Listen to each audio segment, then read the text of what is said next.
Namaste, Shri Gurubhyo Namaha. Welcome to our Weekend with Wisdom series.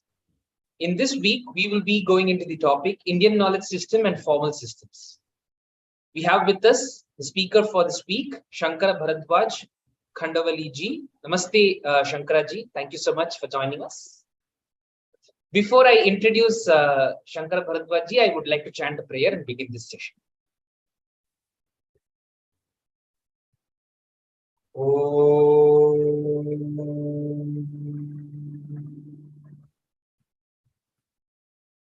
Guru Brahma, Guru Vishnu, Guru Devo Maheshwarah, Guru Sakshat Parabrahma Tasmai Shri Guruve Namaha.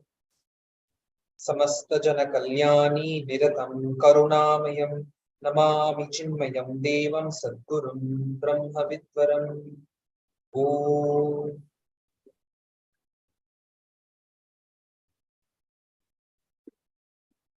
Shankara Bharadwaj ji is an engineer by profession, living in Bangalore. His primary interests are in Indian knowledge and worldviews. His current focus is on the theoretical framework for the future institutions of state and society. He is one of the directors of Hindupedia and a member of Samvit Research Center, Hyderabad.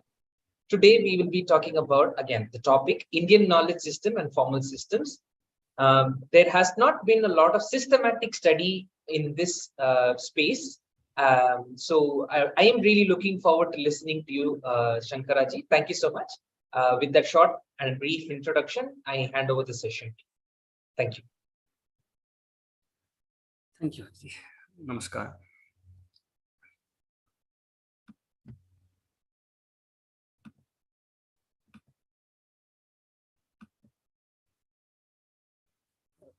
Thank you for having me here talk on this topic. I guess it's slightly an off topic for the Moksha Shastra, but hope this finds some relevance in terms of how we give the perspective on this. Shankaraji, sorry to interrupt. Can you make a slideshow full? Yeah, presentation mode. Yes, yeah. The reason we wanted to share thoughts on this topic is, as you said, there is not much of focus on this area. So what we would like to cover today and tomorrow, these are the contents for today. We would want to give a very brief refresher on the formal systems and feature of the formal systems, and how Indian knowledge is laid out, how its layout is and evolution happens. And then we would want to do a brief correlation between these. How do they stand with respect to each other, our knowledge system as well as the formal systems, and discuss some examples and implication of what it really means in terms of we understanding our knowledge structure. And then we want to give a few examples looking ahead, what is the relevance of it. For today, we want to cover these, and tomorrow in the next session, we want to go into two specific case studies on the Dharma Shastra and possible Vedanta, detailing, doing a deep dive, so to say.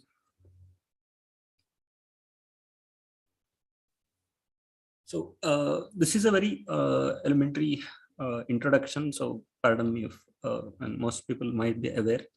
This is more in terms of relating to the subject rather than trying to give the basics. So in the early 20th century, this discipline called mathematical philosophy has seen a lot of development. And that is where structuring of that knowledge and how we look at a formalized knowledge system that has developed. It has in turn formed basis for a lot of development in different disciplines. A lot of study about Indian texts or knowledge that has happened in the modern world has started probably a century before that. So we don't see a lot of perspective with respect to formal knowledge when we approach the Indian texts. It is partially philological or historical, but we don't take a formal knowledge perspective to Indian knowledge. So the attempt, that is the attempt we are making today. We define, if there is a body of knowledge, we can, in this theory, formal system is what they use, the term they use. A formal system contains of a set of statements with known truth values. We know of those statements as either true or false. There could be unknown truth values, but in a formal system, we would be knowing their truth values. Within those, there are a subset of statements which are called axioms. They are verifiable within the domain, within the formal system, but they are not provable. We can't prove or disprove them, but we can verify them to be nevertheless true. They are also not reducible further. They are the most reduced statements on which other statements are dependent, or on which the truth value of other statements are dependent. So let us say, for instance, there is no arithmetic without an axiomatic acceptance of the concept of number. So every formal system, every body of knowledge that can be treated as a formal system, we will have some axioms. Without axioms, there is no formal knowledge. At the same time, any formal system, the attempt is always to ensure there is the axioms are kept to minimum, because we would like to deduce and establish the knowledge rather than take anything on face value just because we think it is true. So the attempt, as knowledge evolves, is always to reduce the body of the axiomatic structure, axiomatic statements, and maximize what we can deduce and refute. And then the rest of the statements whose truth value is known, and whose truth value is established on the basis of axioms using a set of accepted procedures. They would be refutable statements. This whole set of all these statements put together is also called an axiomatic system, because its workings are based on these axioms. There are a few features of this formal system. One is it can be complete in terms of if the truth status of all the statements is knowable or can be established, then we can say the formal system is complete. We have complete knowledge. Another feature is consistency. If there is no contradiction between any two accepted true statements within the system, then it can be called consistent. Now, there is a theorem that establishes that no formal system can be both complete and consistent. If there is a complete formal system, it will have some inconsistency, which means there could be mutually disagreeing facts, which could be reconciled in a higher plane, but not within the scope of that formal system. Or if it is consistent, all the statements agree with each other, it may not be giving us the complete knowledge. So this is this is an established theorem. It is proven by Kurt Gödel. It is also, this system can also be called as a domain of applicability, where the domain within which the statement is relevant.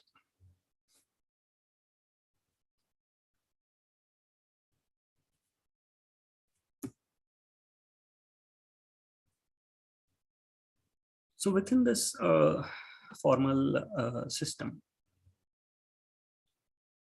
all the refutable statements, we can deduce them, we can prove or disprove them. So we have something called proof, where proof is basically a set of statements leading to establishing a proposition. We take a statement, we use some axioms or assumptions or we apply deduction on assumed or accepted statements to arrive at our original statement. That is called a proof.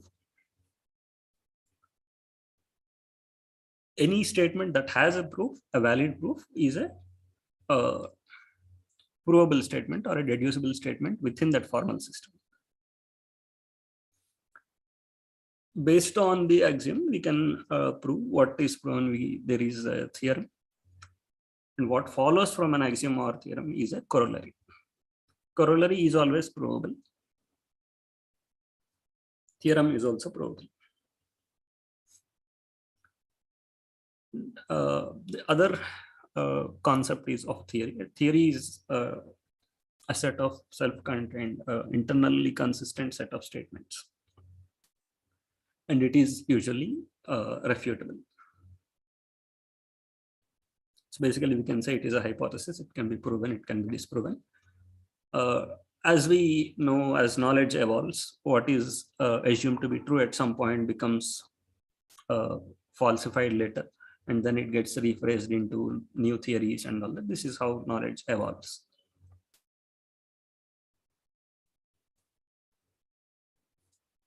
Coming a bit off from the formal system, how do we say a body of knowledge is scientific? Science, as we know, it is rigorous common sense. We apply, it is systematically generated knowledge, but it is not absolute in itself. All known knowledge, scientific knowledge that man has, is the nature's answer to man's questions to what nature is. It's not exactly what nature is. What we are trying to know, we are getting to know. There are accepted modes of explanation. In structure of science, we can see this. There are 4 modes of explanation: deductive, probabilistic, teleological, and genetic. Deductive mode is what is mostly used in exact sciences. Then there is probabilistic explanation, which is more based on the chance of things happening and things like that. And then there is a teleological explanation, which is based on the function of things. The purpose served by something becomes an explanation or a justification for that happening. Now, this is not accepted usually in maths, physical sciences, and those. But teleological explanations are usually accepted in life sciences and philosophy. Then we have genetic explanation, which is basically what we can roughly translate to karya karana. What is there in the effect should have a seed in the cause. What is there in the cause will eventually manifest in the effect. So the inheritance or inheritance is what genetic explanation usually means. It's not exactly always applicable only in the biological context. It can be applicable along with life sciences. It is extensively used in metaphysics also. In fact, we see karya karana sambandha, a lot of darshanik hypotheses and the way they are explained, the way the hypothesis is established. Now, some disciplines in formal knowledge accept only deductive explanations. They don't accept teleological or genetic explanations. Some disciplines accept teleological and genetic modes of explanation.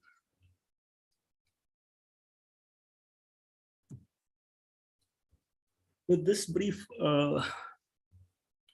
refresher, we can now come to the Indian knowledge and how it is laid out, and we can see how there is any correlation with scientific knowledge or formal systems. Now, there are many schemes to organize our knowledge, but popularly we know there are 18 Mahasthanas, which contain the Veda, Vedanga, Upaveda, Upanga. And then there are 32 primary Vidyas. But this whole thing, if we see as an ecosystem, we can state it as a body of Nigamagama or Veda Agama traditions. And they have their formal knowledge and orthopraxy. They have their axiomatic body, which is the Shruti portion. And then we have refutable and deductive knowledge, which is largely the Smriti Prasthana. It will have obviously some level of reproduction of the axiomatic content, but it is deducible and it is Parata Pramana. Its validity is dependent on the axioms that have been accepted. Then we have non-textual pramanas. We have Pratyaksha, Anumana, all these things. Shruti or Shabda Pramana comes subsequent to them. It will be employed when the other pramanas fail to let us arrive at a deterministic conclusion. Within Shabda, now we have the Shruti and Smriti Prasthana. Then this is the inner sheath, we can say. And then we have another sheath, which is Pauranika and partly Agamika, which is also the Shabda Pramana only. And then we have yet another outer sheath, or the third kosha of knowledge, which is semi-formal, and it has semi-formal structures as well as informal knowledge. It can be, Sthala Purana, Apula Purana, Strival lore is there, Janapada is there, a lot of. So how we can see it is knowledge is continuous. It has different levels of rigor. We have the innermost sheath where it is extremely rigorous and perfectly scientific. Then we have an outer sheath where it is more relatable, but it is not as formally structured as the inner sheath. And then we have still outer structures where even an entry-level student can understand, or a practitioner can understand, but it is not laid down in the same level of formality, or it doesn't follow that kind of formal structure. But it is the same knowledge flowing across all these sheets.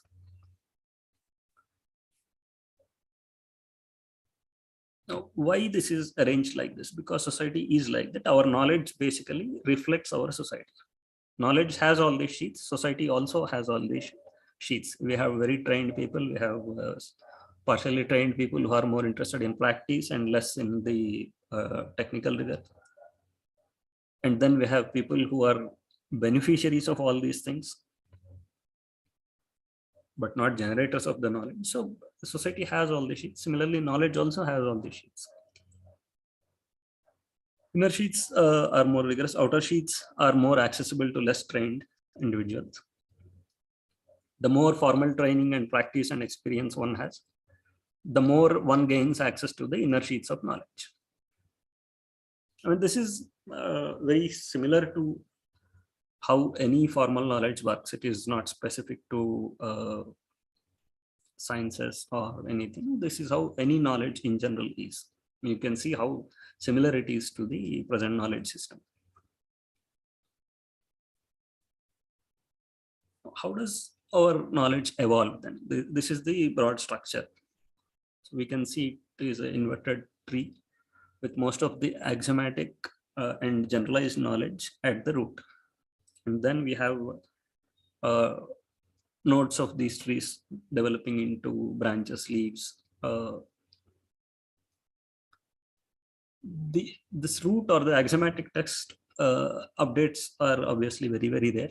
And the attempt has always also been to ensure it has the leanest and smallest proportion occupied in the entire scheme. The Shruti portion is actually very small compared to the entire body that we have. And it is updated only to ensure that only when there is an axiomatic update to the structure, only then we see update of the axiomatic content. So development of new axioms is usually very rare. And that is all what we also see in our knowledge. We see a lot of new Shastras coming, but we don't see very frequently the axiomatic content getting updated. Of course, we can, it's not, it also has conditional applicability. Let us say the Samhita is not updated. Maybe sometimes only the Khila part is updated. So there are many context sensitive or conditional statements around this, but still largely we can say that the axiomatic content updates are very, very rare.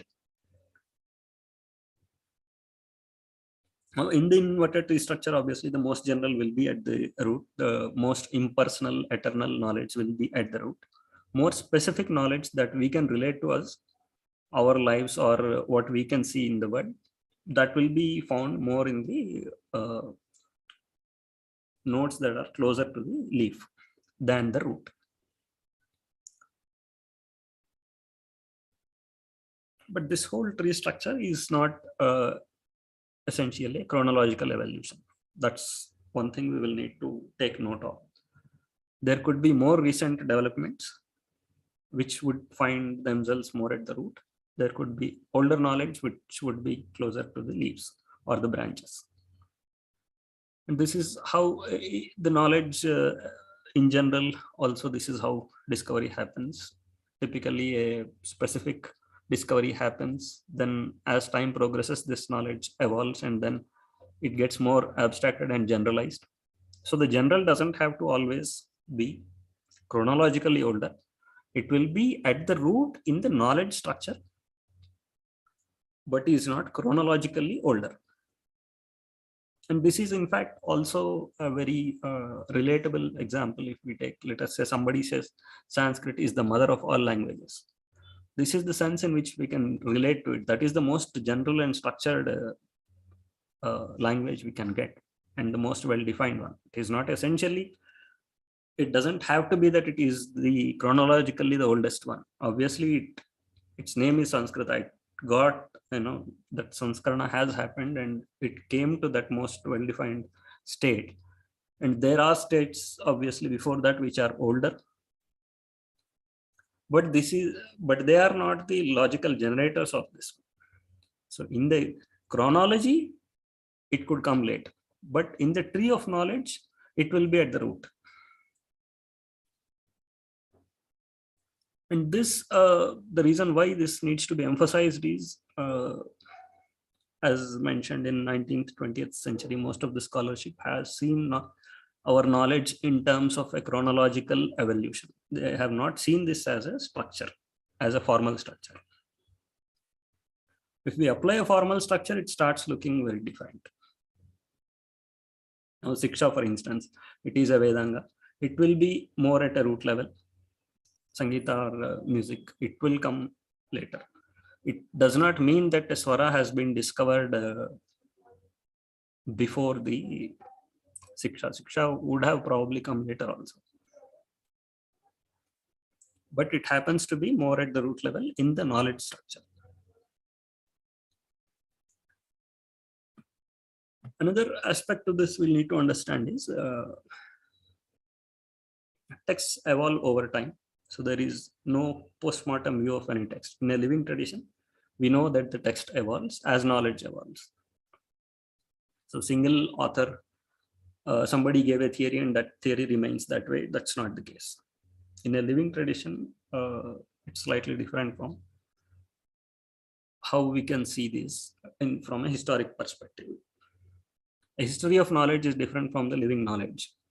So in the living knowledge, it will update and it evolves in a way that it is internally consistent as well as it is consistent with the rest of the body and where it belongs in that structure. Whether we take Itihasa, Mahabharata, Ramayana, nobody's case is that it is an unchanged text written once and it has been preserved exactly the same way. Obviously it would evolve. It has evolved, and that's what linguists also confirm. But what is not coming across very clearly is the knowledge perspective, how its pedagogy evolved, how the currently known body of the text is consistent with the rest of the system, and how this evolution came about, and what is the logical evolution or the evolution of the subjects in the text, the Dhanurveda, Dharma Shastra, all these things, they have happened. Across this tree structured knowledge, we have a few common subjects that are widely accepted by most of the schools, most of the traditions, and they are the one is pramana, pramana shastra or epistemology, the basis for making the argumentation and all. How do we acquire knowledge? What are the valid means to validate knowledge? Then the second one is pedagogy or Bodhana Shastra. How do we impart this knowledge? What are the mechanisms and instruments to impart knowledge, and how do we codify it? The third one is the Vada, which is logic and argumentation. How do we establish a hypothesis? How do we validate? How do we invalidate? How do we arrive at a deterministic conclusion of any statement or refute any statement? These things, although different, each tradition has its own methods. These subjects are common across or are accepted to be the sustainers of how knowledge evolution happens, progress happens. Now, although this whole body of knowledge is one holistic body, there are obviously several body subjects in that. Shastras, we can call them. Each of them has its own accepted or acceptable explanations, just like in modern knowledge. We have seen accepted explanations, only deductive or teleological. Is it accepted? Is it not accepted? So similarly, each Shastra or subject lays down its own methods of acceptable explanations and the pramanas or valid means of acquiring and validating knowledge. Each Shastra is a systematic study subject to its own pramanas. Here we don't see any dichotomy in terms of whether it is a science, whether it is an art, whether it is a semi-formal. Shastra is not semi-formal. Shastra is formal by definition. It can have different levels of or different types of pramanas based on the nature of the knowledge it is trying to enunciate. How does Indian knowledge relate to a formal system? Is there any relation? Is it a relatable concept to formal, or is this body of knowledge relatable to the concept of formal system, or it's just scattered knowledge, which is, there are obviously many subjects. Do they have any coherence in them? So as we have seen, since our knowledge is laid out in sheaths or koshas with orthopraxy at the center, so inner sheaths have more rigorous formal structures. So though obviously we can apply formal system as a concept to those inner sheaths of knowledge. They also have an axiomatic structure. They can be seen as formal systems because they have a very deterministic way of saying what statements they contain, which statements they can validate as true or false, and which statements they cannot. What is their domain of applicability, they spell out very, very clearly. And they also have based on their axiomatic content,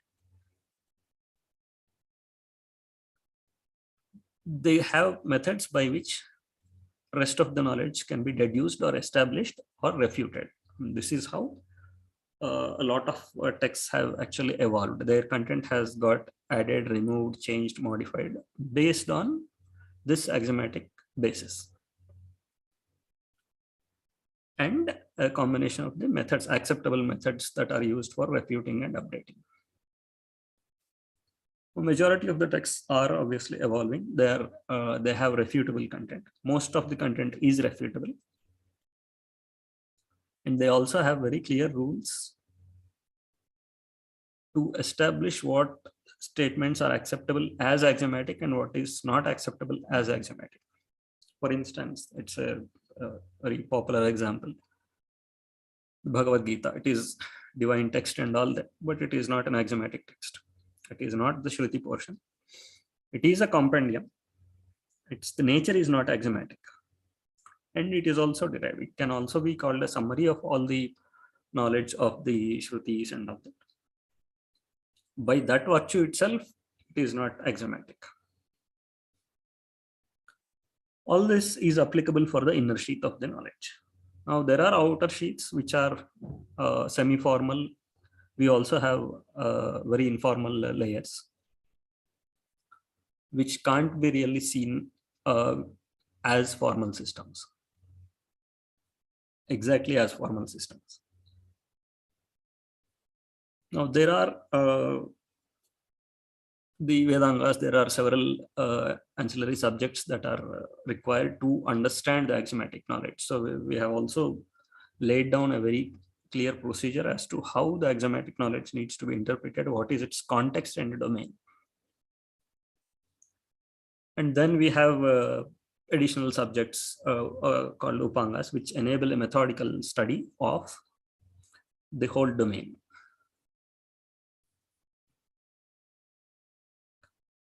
Now, one question we will be faced with at this stage is the whole knowledge body a formal system, or is it only similar looking? What can be said is we have obviously many Shastras. Each of them can be a formal system in itself.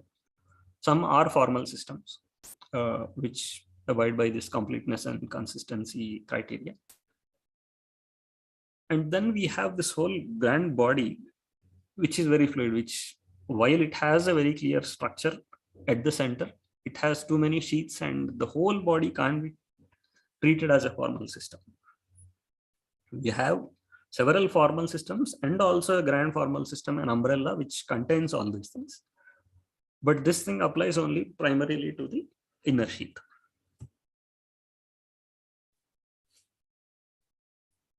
Extending this, now we have Mimamsa, where we see the most elaborate description of pramanas. Then we have it also classifies content, the axiomatic content, into mantra and brahmana. Brahmana in turn will be vidhi, nishedha, dhavada, namadeya. It's basically telling us how to see each statement in that domain and how to qualify each statement. Do you accept it on face value because it is the most irreducible statement? And then how do you derive other statements based on it? How do we relate any other statement with respect to this axiomatic content? Now that's what Mimamsa actually does, right? It takes all the Brahmana, the mantra, the Shrauta Sutra, a lot of knowledge in that domain.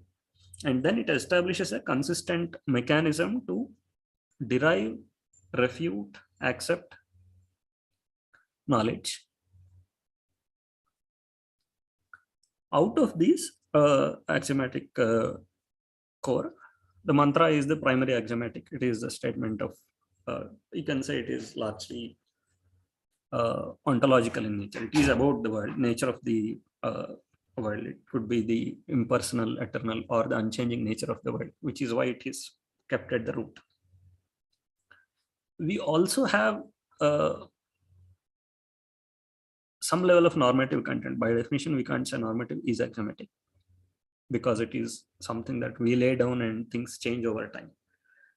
But as an exception, in Shruti, there is also certain axiomatic content or normative content that is recommended. Do's and don'ts are there within Nisheda, for instance. And then we have philosophical statements also. But these are still irreducible in their nature. That is why they become part of the axiomatic knowledge. Because there is no other means for us to derive and establish their validity or invalidate them. By that virtue, they become axiomatic. A lot of other things on do's and don'ts for our life, we will find in Purana, Dharma Shastra, everywhere. They are actually not axiomatic because they can be invalidated or validated based on something else. Then we have in the non-Shruti category, Vedangas they're basically dependent on the same axiomatic. In fact, they are enablers for us to understand the axiomatic core.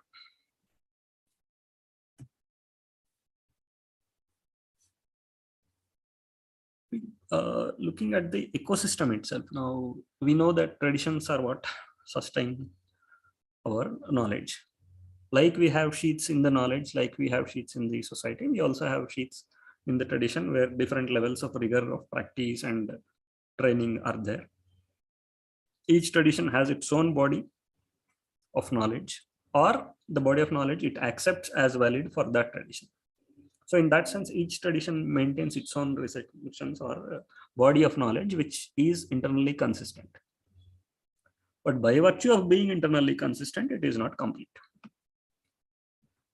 It is not complete within the scope.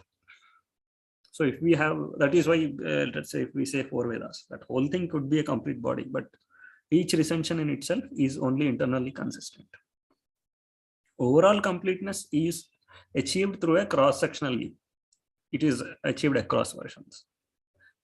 Thus, we have multiple formal systems which make up to one grand holistic knowledge system, which is complete. So we are achieving both with this relative positioning of these formal systems. So this wanted to take a few examples so that we can demonstrate what we state on this. Veda recensions is a good example where we can see the different versions are there. Each has its own internal consistency. The rules are internally consistent. Do this, don't do this. It's very clear. Do this ritual on these days. Now, across traditions, we have a lot of diversity. They don't agree with each other. Each has its own set of rules. But across all these disagreements, we have some common core.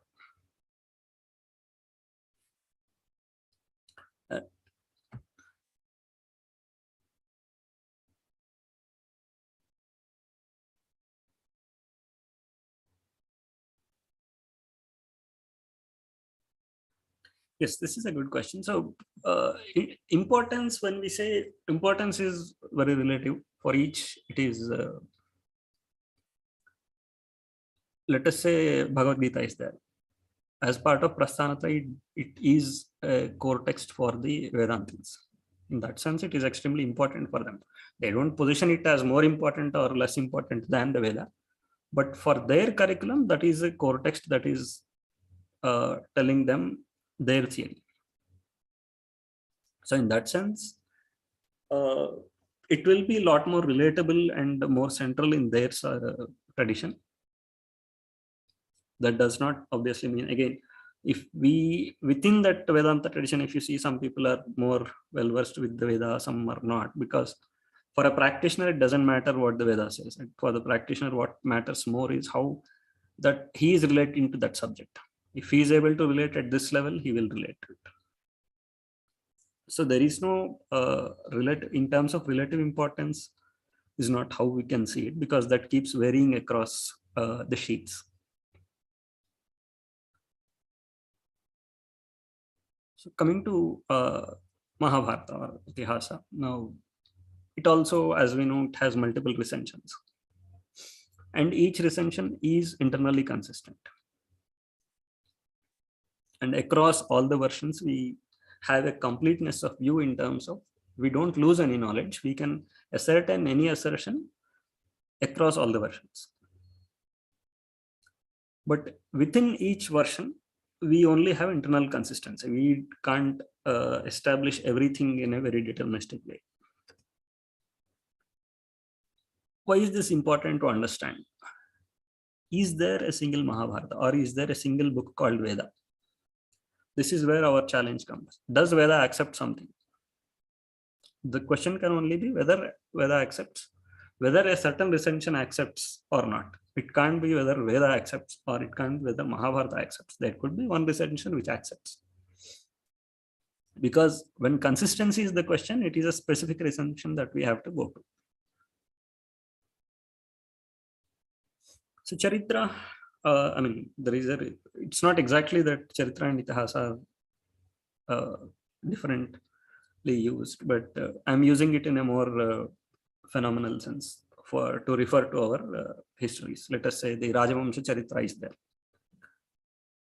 If we look at different Charitras, they have great disagreements. There is, even if we take recent examples, there is a Devaraya, the Tulu or Salva Rajavamsha, then there is a Gajapati.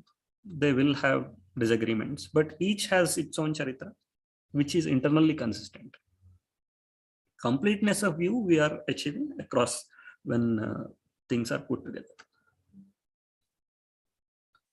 So this example also serves because when we try to build one single narrative which is consistent, it will always be incomplete. And this is something that historiography often misses. It's not, right now, our subject to go into the method of history and critique it, but we'll need to understand how our knowledge is actually giving us the right perspective and how we can develop our knowledge along these lines. Same with Dharma. Again, a lot of traditions are there. Each tradition has its own Dharma Sutras, Gruhya Sutras, all these things. Each tradition has its own set of do's and don'ts. Some are across the board, everybody agrees, but there are things that are specific to each tradition. They are acceptable, non-acceptable code of conduct, which is again internally consistent only. Completeness we can achieve on these matters, on things that different traditions disagree, only when we have the full body of the knowledge, for which we'll need to go to the root of the text. So to say, within a formal system, there is a context defined within which it will be valid knowledge. It may be invalid outside that scope of that formal system, which is why all knowledge is not acceptable to all traditions. Then what is a darshana? Darshana, in the context of this formal knowledge, each darshana can be called a hypothesis. It has its siddhanta, it will establish its premises, and then it has its valid methods to establish its premises or its claims. And it uses valid modes of knowledge to establish it. And darshana is by definition refutable. It has been, so darshanas have been refuted, they have been re-established. It's a very, we have a hoary tradition of enriching debates where darshanas have been, a lot of these have been refuted. Then over time, some got dissolved into the rest of the ecosystem, some got rephrased with their new or restated with more updated knowledge. So over time, they have evolved, each of these traditions have evolved and enriched each other.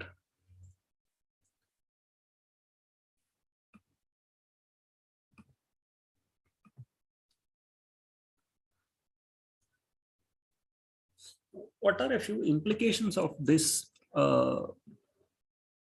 Why does relating to a formal system become important for us? One is, as we briefly mentioned, the pedagogy of the text is lost in a historic view. We need to take an ahistoric and pedagogic view of the knowledge body and of each Shastra to be able to make the real sense of that subject, get the essence of that subject.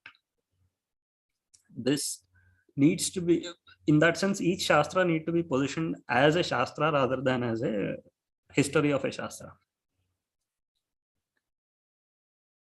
The second one is, if knowledge is continuous, it is evolving,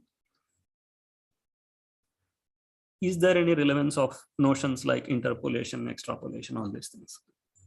In a living tradition, they don't make much, they don't have much relevance. In a historic study, they may have. But in a living system, if we are to practice, learn, these terms hold no much significance. The third is, briefly as we have seen, any knowledge, its consistency has to be within its formal system and its tradition. Completeness is in the next higher level of abstraction. So when we look at this concept of things like, books like critical editions that we get, it can be applicable for a given recension. We can have a critical edition to ensure there is a correct version of this tradition.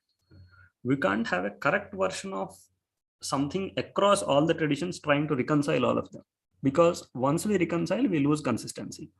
Once we don't reconcile, we lose completeness. So this is something we'll need to keep in mind, which is why while we need textual rigor and we'll need to ensure the maintenance of correct text, we'll need to understand the context where this belongs.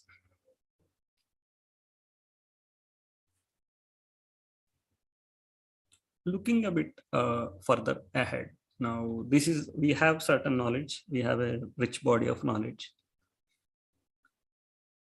What does it really mean for us to see this as a formal knowledge rather than as simply maintained, preserved old knowledge? One is, as we know, the current scheme of knowledge that we have. We only have a lot of subjects, and we also have a lot of interdisciplinary study, but we don't have one holistic scheme for all the knowledge, which the Indic knowledge has. So this is one definite benefit we will get if we apply this concept and we take an Indic perspective to knowledge. Ultimately, if universe is one, if the essential reality of universe is one, if there is one principle that is causing the manifestation and dissolution of the universe across all the diversity of the life forms we have, places, regions, and types of beings we have, underlying all this, if there is one scheme, obviously knowledge, truth is one whole continuum. Knowledge has to be one whole scheme. Knowledge can't be partitioned into. So it is okay at the bottom, as it looks like too many shastras, but that root is not present in the modern knowledge. And the absence of root actually has its own consequences, which we can delve into later. But that is one definite benefit that we are going to bring by having one holistic scheme for all forms of knowledge. The second benefit, looking ahead, this is all again, if we are to see with a fresh look and create our own knowledge system, which is not applicable just for Bharata or our traditions, it is universally applicable. The another one is meta studies. Meta studies is, let us say, there are many disciplines of meta studies that have come in the last 1-2 centuries. Unfortunately, in Bharata, they have not been there. They have not been generated or pursued with seriousness. Like philosophy of science is there. Philosophy of mathematics is there. Mathematical philosophy is there. These are two different subjects. Then we have history of science. These are all subjects that have developed over time. These are subjects that deal with the nature of the other subjects like sciences and try to give them a perspective. Now, this kind of meta studies we do have. In fact, our whole knowledge system has several meta studies. But those meta studies actually have helped us in the past to create that holistic scheme and ensure its evolution happens in an organic way, rather than each growing in its own way and in a very skewed way. That is one another thing we have potential for future. And then it will also help us, let us say, the very nature of how the knowledge is laid out, the way the knowledge sheets reflect the sheets of society. There is no better or more ideal framework for humanities than taking this model, taking this as a formal system and at the same time relating it to life, individual and as well as cosmic, the Vyashti and Samishti. At both levels, it can be once it is reconciled, only then, and only when our institutions become ideal vehicles for human fulfillment. Such principles have to come into the Shastras. Only then they become meaningful humanities. And that is possible when we apply this perspective. And then another area where there is a huge potential is what is currently, again, and also what is lacking today, is a consistent epistemic scheme for the state documents. Let us say constitution. It is a wish document. It is not a epistemically derived document from anywhere. In policy, every policy has its own preamble, set of goals. Where are they derived from? There is no basis for that. We spell out our wish, our goal, and then we go about it. Where does this goal derive from? Whereas in our text, we do have this basis. We carefully establish from the axiomatic basis, we derive these doctrines and say these are the reasons why these should be the goals for the state or for the individual. So that derivation is extremely important if knowledge has to evolve organically. The last example I would like to cite again, which has great potential for future if we pursue this line, is how do we establish the philosophical basis for man-machine roles? Machine is developing, artificially intelligent machines are coming, all these things, but how do we define what is the teleology of these things and what is the teleology of man? How are they related? Unless this philosophical basis is sound, no matter how many policies or laws we put to safeguard, we are not going to fulfill the objectives of human life through these machines in an ideal way. So for today, this is what I had. We wanted to take 2 deep dives on Dharma Shastra and Vedanta, which we want to pursue tomorrow. So far on this, any comments, questions, I'd be happy to attempt answering them. Sure. Thank you so much, Shankaraji. So requesting the viewers to kindly post your questions in the Q&A box. And as we wait for the questions to come in, Shankaraji, could you highlight some of the pedagogies that has been adapted in the formal systems and as well as the Indian knowledge systems? I'm not sure I got your question. Can you? The pedagogies that both the systems Pedagogy have. is more like how we collect and impart Correct. knowledge. So if we take Itihasa or Mahabharata, the text is itself pedagogic. It is trying to convey something and it is narrated in an unto human way. It is told as if the reader is directly listening to what is told. That is a technique in pedagogy, right? I mean, it's not told in an impersonal way. It's not to whomsoever it may concern. It is I am telling you. And that is told through different levels of nesting, right? X told Y, Y told Z, Z told A. That keeps happening, and the author himself comes in between. Vyasadeva also comes. But Vyasadeva, as you notice, always is referred in third person. He is never referred in first or second. Because he is now become part of it rather than as a speaker. Correct. Right. So this is one point, but it's basically how we are imparting the technique of how the technical subject is told or taught. The method of teaching is inbuilt into the text.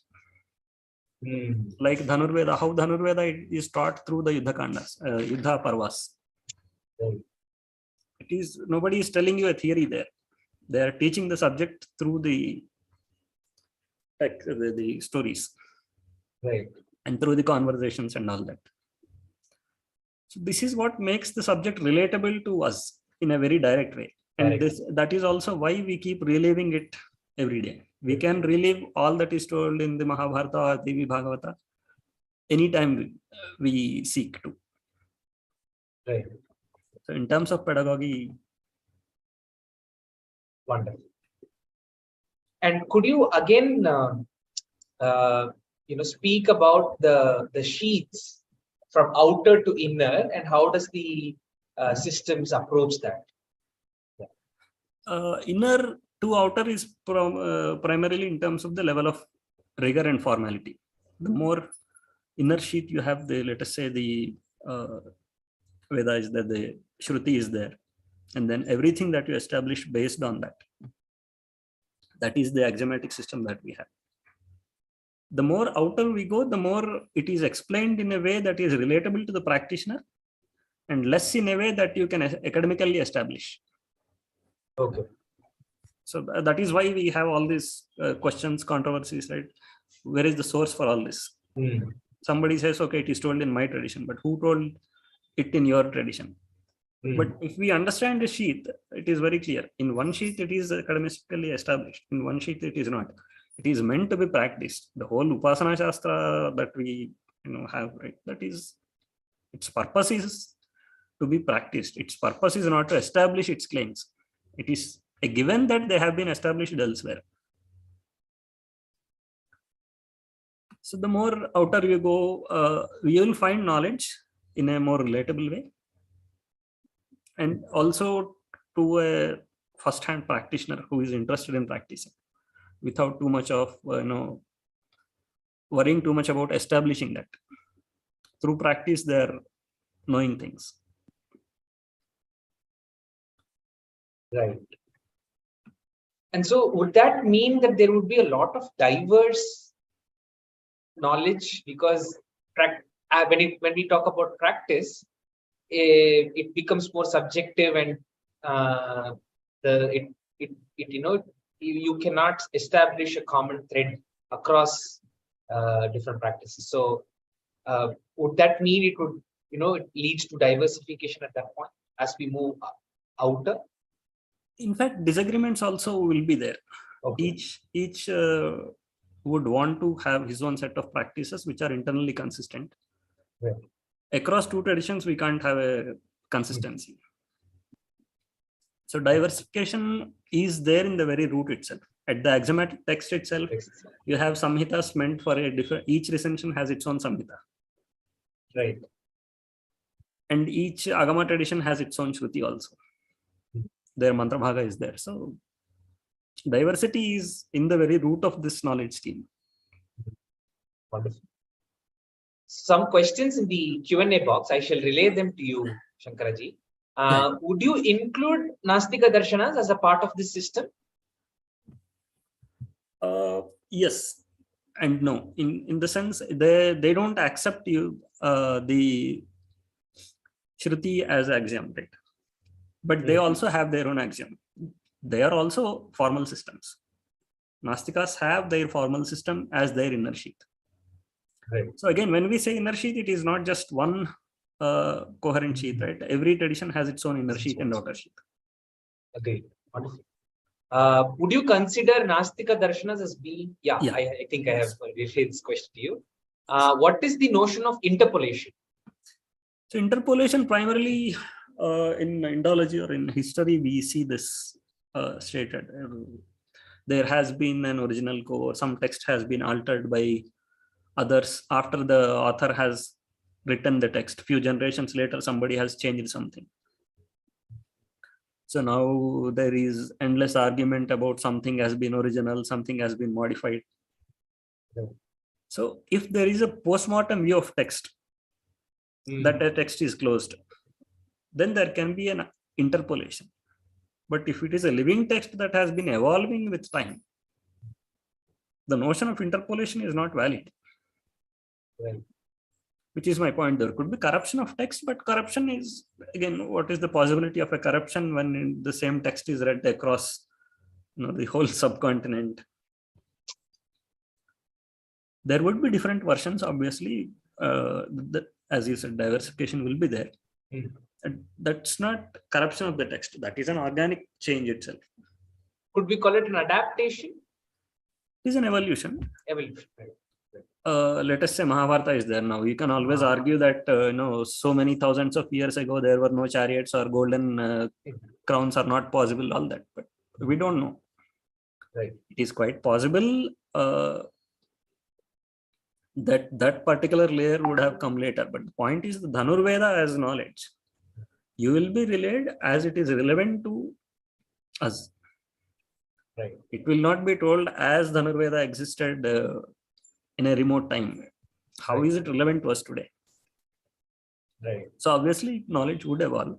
Same with Dharma Shastra in the Mahabharata. The Mahabharata Dharma Shastra also would have got updated over time. Right. So which articles, books, websites would you suggest we should read to understand more about the topics you covered, so that we can develop basic knowledge to follow your presentation better? So we can definitely look at formal systems. What formal systems are? Even wiki page is there. So mathematical philosophy, there is essentials of mathematical philosophy. Then Gödel's works are there. So this will give us a view of how the formal systems work. For Indian knowledge, is there?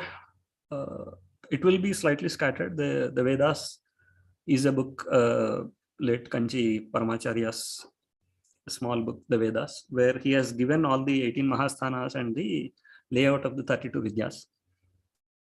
But this terminology of axiomatic and all that won't be there. So we'll have to apply it. Right. How are axioms considered evidence or proof in themselves? Axioms are not evidence of proof. There is absence of proof in case of axiom.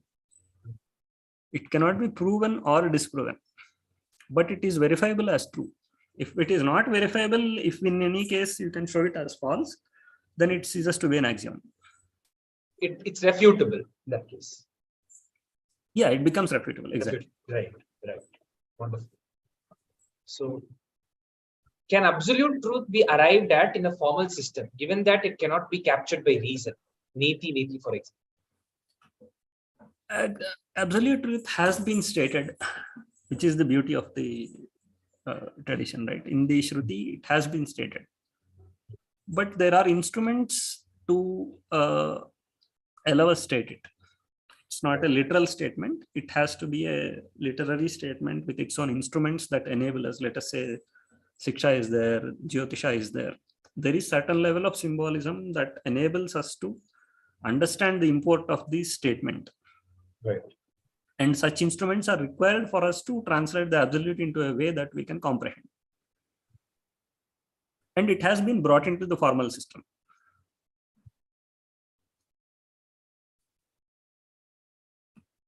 Neti is a style of argument, but the absolute truth itself has been stated what the truth is. Are there basic axioms or fundamentals that tie all the Nastika and Nastika Darshanas, despite their starting axioms being so different from each other and almost contradictory at times? What is the common connection that ties them all? What ties them together is those three subjects called the pramana, bodhana, and vada. The argumentation and their acceptance of common rules to argue. They don't agree on their axioms, but they agree on if somebody accepts something as his axiom, what methods can he apply to establish his arguments based on his own axioms. Right. And I think this is how the debates were also conducted back then. Exactly. And that is how their Purva Paksha, Uttar Paksha. This is how their internal consistency was always appreciated. Wonderful. So I think we have taken all the questions successfully, Shankaraji. And any closing remarks from you? Yeah, once again, thank you. We will take up the specific subjects. Probably if we did dive into, let us say, Dharma Shastra or Vedanta, we might be able to explain some of these better, which we can do tomorrow. Sure. Could we just take one more question from YouTube before we? Sure. Yeah. So how can we define whether a thing or a statement is axiomatic in a formal system? Is it something like a motto of a Shastra that becomes an axiom? No. Motto of Shastra is always our proclamation. Axiom is something we have accepted as truth, which we can't. So let us say Agni has those description is there, right? Mm-hmm.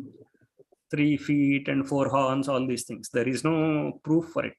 You take it or you leave it. If you take it, it becomes your axiom. Mm-hmm. Wonderful. Anything that we take as that becomes what is asked in the question relates more to our hypothesis in a darshana.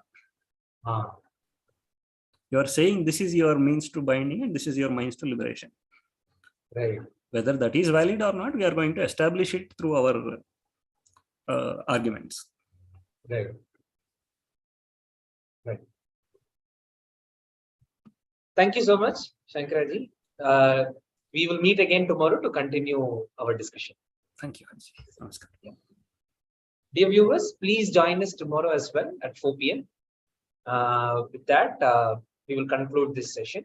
Shri Guru Bhyo Namaha.